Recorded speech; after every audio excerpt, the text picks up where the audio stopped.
علامہ اقبال نے اپنی خوبصورت انداز میں لکھا ہے، کہتے ہیں سلطان مراد ہندوستان کا بادشاہ تھا۔ اقبال نے لکھا ہے، اقبال کہتے ہیں اس نے ایک مستری کو بلایا مسجد بنانے کے لیے، کہا اس طرح کی بنانا میرا دل خوش ہو جائے۔ معمار نے مستری نے مسجد بنائی، بادشاہ سلامت کو پسند نہ آئی تو بادشاہ سلامت نے اس مستری کا ہاتھ غصے سے کاٹ ڈالا، پوچھ کوئی نہیں نہ سکتا۔ وہ سیدھا قاضی کی عدالت میں کٹا ہوا ہاتھ لے کے گیا اور قاضی کے دروازے پہ جا کے کہنے لگا میں پوچھ سکتا ہوں آپ کس کا کلمہ پڑھتے ہیں؟ پوچھ سکتا ہوں؟ تو قاضی کہتے ہیں میری کرسی بھی کانپنے لگی اور جس کمرے میں بیٹھا تھا وہ کمرہ بھی کانپنے لگا۔ میں نے کہا سوالی تو بات کر، کہانی پہلے بتاؤ کلمہ کس کا پڑھتے ہو؟ تو قاضی کہتا ہے میری آنکھیں برس پڑی۔ میں نے کہا میں اس کے کلمہ پڑھتا ہوں جو دنیا میں بھی میرا وارث ہے، قیامت میں بھی وہی میرا والی بنے گا۔ جو دنیا اور آخرت میں میرا والی ہے، میں مصطفیٰ کا کلمہ پڑھتا ہوں۔ تو کہنے لگے ہاں اس لیے تجھ سے یہ بات کہلوائی ہے کہ کہیں تو بادشاہ کا تو کلمہ نہیں پڑھتا، معاذ اللہ، تو قاضی عدالت میں بیٹھا ہے کرسی پہ، اس کا کلمہ تو نہیں پڑھتا؟ کہا نہیں میں مصطفیٰ کا۔ پھر دیکھ میرا ہاتھ کٹ گیا ہے، اب تو بتا کہ تو بادشاہ سمجھ کے معاف کرے گا یا رسول اللہ کا دین سمجھ کے نافذ کرے گا؟ ڈاکٹر اقبال کہتے ہیں وہ قاضی نے حکم جاری کیا کہ فوراً بادشاہ کو بلایا جائے۔ ہندوستان کا فرما روا پیغام گیا تو کانپتا ہوا آیا، قاضی نے سامنے کھڑا کیا، ایک طرف بادشاہ اور ایک طرف وہ معمولی معمار مستری کام کرنے والا۔ تو قاضی گرجدار آواز میں کہنے لگے بادشاہ تو بتا، اس کا خون سرخ ہے تو تیرا سرخ نہیں؟ اس کے بازو پہ گوشت ہے تو تیرے بازو پہ نہیں؟ اسے درد ہوتا ہے تو تجھے نہیں ہوتا؟ یہ تو نے کیا حرکت کی؟ بادشاہ کی گردن جھک گئی۔ قاضی کہنے لگے پکڑو اس کو باہر لے جاؤ اور اس کا بازو کاٹ دو، اس کا بازو کاٹ دو۔ ڈاکٹر اقبال کہتے ہیں جہاں کانپ رہا تھا سارا کچھ، وہاں خوشی کے شادیانے بجنے لگے۔ قاضی کہنے لگا اس کا بازو کاٹو اور اس کو بتاؤ امیر غریب کا فرق اتنی دیر ہوتا ہے جتنی دیر بندہ مسلمان نہیں ہوتا، اور جب کوئی رسول اللہ کا غلام ہو جاتا ہے پھر سارے برابر ہو جایا کرتے ہیں۔ بنداؤ صاحب و محتاج و غنی ایک ہوئے، تیری سرکار میں پہنچے تو سبھی ایک ہوئے، تیری سرکار میں پہنچے تو سبھی ایک ہوئے۔ اور اپنی ملت پر قیاس اقوام مغرب سے نہ کر، خاص ہے ترکیب میں قوم رسول ہاشمی، لے جاؤ کاٹو اس کا بازو۔ اقبال کہتے ہیں جب باہر لے جایا گیا بادشاہ کو تو بادشاہ نے گردن جھکائی۔ وہ مستری کہنے لگا تو نے گردن کیوں جھکا دی ہے، اب کیا ہوا؟ تو بادشاہ سلطان مراد آنکھ کھول کے کہنے لگا بھول گیا تھا، غلطی ہو گئی تھی، بادشاہی کے تکبر میں آیا تھا، وہ جو تیرا ہاتھ کاٹا ہے وہ تکبر سے کٹ گیا ہے، اور یہ جو گردن میں نے جھکا دی ہے یہ میں نے اپنے نبی کے دین کی حد کے نیچے جھکا دی ہے، حضور کے قانون کے نیچے جھکا دی ہے، یہاں سزا لوں گا وہاں شرمندہ نہیں ہونا چاہتا۔ اس مستری نے بڑھ کے سینے سے لگا لیا اور کہنے لگا قاضی صاحب میں نے معاف کیا، مجھے پتا چل گیا ہے کہ مسلمان بادشاہوں کا کلمہ نہیں پڑھتے، محمد عربی کا کلمہ پڑھتے ہیں، رسول اللہ کا کلمہ پڑھتے ہیں، اور جب تک مسلمان نبی پاک کا کلمہ پڑھیں گے کوئی اللہ کی حدوں کو نہیں توڑے گا، کوئی دین کو پامال نہیں کرے گا، کسی کے اندر طاقت پیدا نہیں ہوگی کہ وہ دین کی حد کو توڑ سکے۔ حضرت جناب سیدنا محمود غزنوی رحمت اللہ تعالی علیہ بیٹھے ہیں اپنے دربار میں، ایک غریب عورت تڑپتی روتی ہوئی آئی، ماں بلکتی ہوئی آئی اور آگے کہنے لگی بادشاہ ذرا مجھ غریبنی کی فریاد بھی سن۔ بادشاہ نے کہا جلدی سے بلاؤ، کہیں اس کی چیخیں کوئی زلزلہ برپا نہ کر دیں۔ قریب آئے، کیا بات ہے؟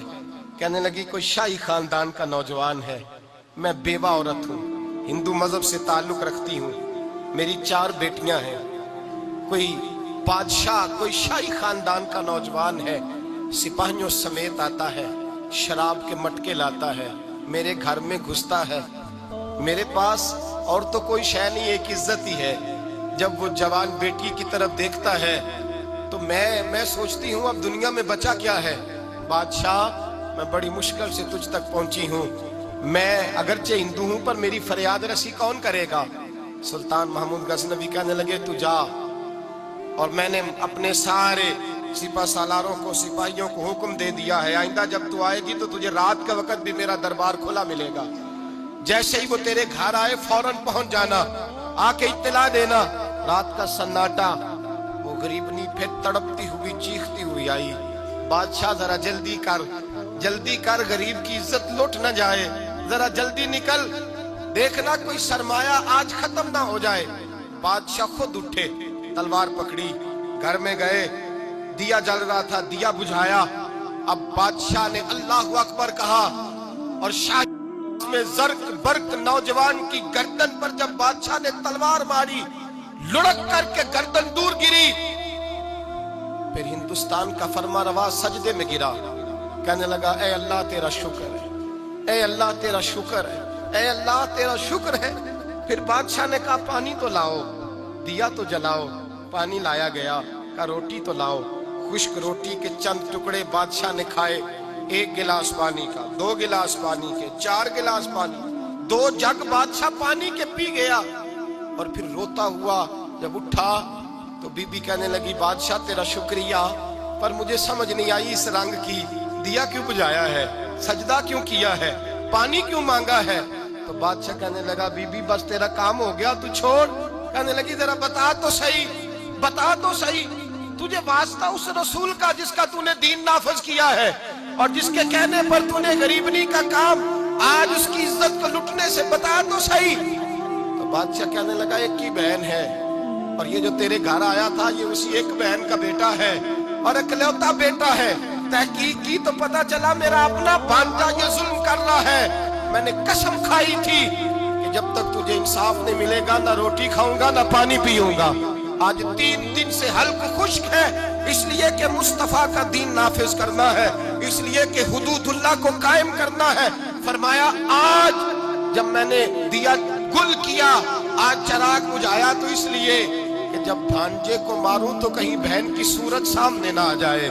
یہ انصاف ہے، یہ بے انصاف ہوتا ہے۔ یہ وہ انصاف ہے جو نہیں دیکھتا کہ سامنے کیا ہے، اس کی آواز نہیں ہوتی، دھڑکن نہیں ہوتی، یہ تلوار چلتی ہے تو لحاظ نہیں کرتی، اس لیے دیا بجھایا تھا۔ اور سجدہ شکر اس لیے ادا کیا ہے کہ اے اللہ تیرا شکر ہے میں نے تیرے رسول کا دین نافذ کر دیا ہے۔ یہ بات کہہ کر کے سلطان محمود غزنوی کہنے لگے پانی پیا ہے، اس لیے کہ اس دن کا پیاسا ہوں جس دن تو فریاد لے کے آئی، خشک روٹی اس لیے کھائی ہے اس دن کا بھوکا ہوں جس دن تو پھر روتے ہوئے۔ محمود غزنوی نے پیر باہر رکھا، 4 بیٹیاں جوان، ایک اماں دوڑی ہوئی آئی اور قدموں میں بیٹھی، کہنے لگی محمود میں نے نہیں دیکھا ابو بکر، میں نے کوئی ابو بکر کو تو دیکھا نہیں، عمر عثمان و علی کو تو میں نے نہیں دیکھا، فاطمہ زہرا کے باپ کی کیفیت کیسی تھی، پر تیرے رنگ میں تیرے انداز میں مجھے جلوے ضرور نظر آئے ہیں۔ اب میری بیٹیاں عام بیٹیاں نہیں رہیں گی، یہ فاطمہ کی کنیزیں بنیں گی۔ اب میں حضرت عائشہ کا پانی بھروں گی، تو نے حضور کا دین نافذ کیا ہے، اب میرا دل بدل گیا ہے، تو کلمہ پڑھا، ہم 5 ماں بیٹیاں مسلمان ہونا چاہتی ہیں۔ میرے بھائی جب رسول اللہ کا دین نافذ ہوتا ہے پھر غریب کی مدد ہوتی ہے۔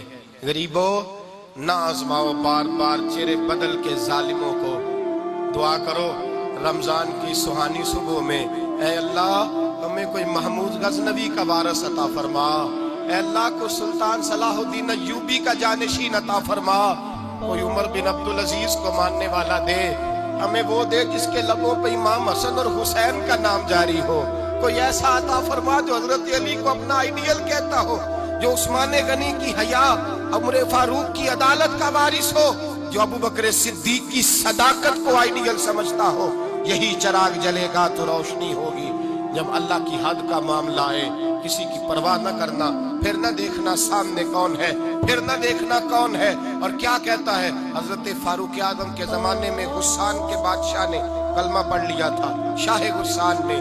آج تو مکے اور مدینے میں بھی حالات بگڑ گئے، اب تو پیکج ہوتے ہیں حج کا، ایک وی آئی پی، ایک وی آئی پی، ایک عام، ایک اکانومی، اب تو وہاں بھی پیکج ہیں، اب تو وہاں بھی امیر آئیں تو ان کے لیے الگ رستے ہیں عرفات اور منا جانے کے لیے۔ حضرت عمر کا زمانہ تھا، غسان کے بادشاہ نے کلمہ پڑھا، لمبا جبہ پہن کے طواف کعبہ کر رہا تھا، ایک غریب کا پیر جبے پہ آ گیا، غریب کا، مجبور کا، غلام کا۔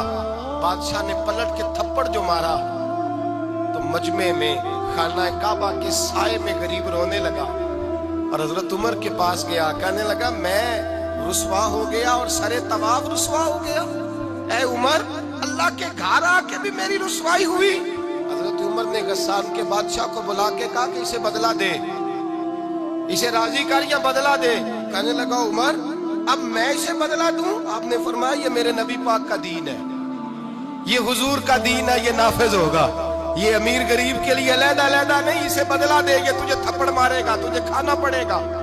اس نے کہا اگر میں ایسا نہ کروں تو آپ فرمانے لگے پھر میں عمر ہوں، پھر میں عمر ہوں، پھر میں تجھ سے کرواؤں گا، تجھے کرنا پڑے گا، تجھے یہ کرنا پڑے گا، میں کرواؤں گا۔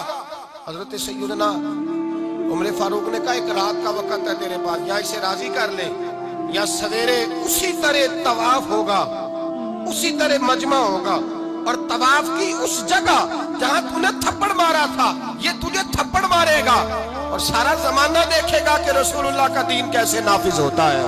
تجھے تھپڑ کھانا پڑے گا، مار کھانی پڑے گی۔ اللہ اکبر۔ جب سیدنا فاروق اعظم نے اسے یہ کہا، ایک رات سوچنے کا وقت لیا، اس نے راتوں رات سامان اٹھا کر کے واپس بھاگ گیا، عیسائی ہو گیا۔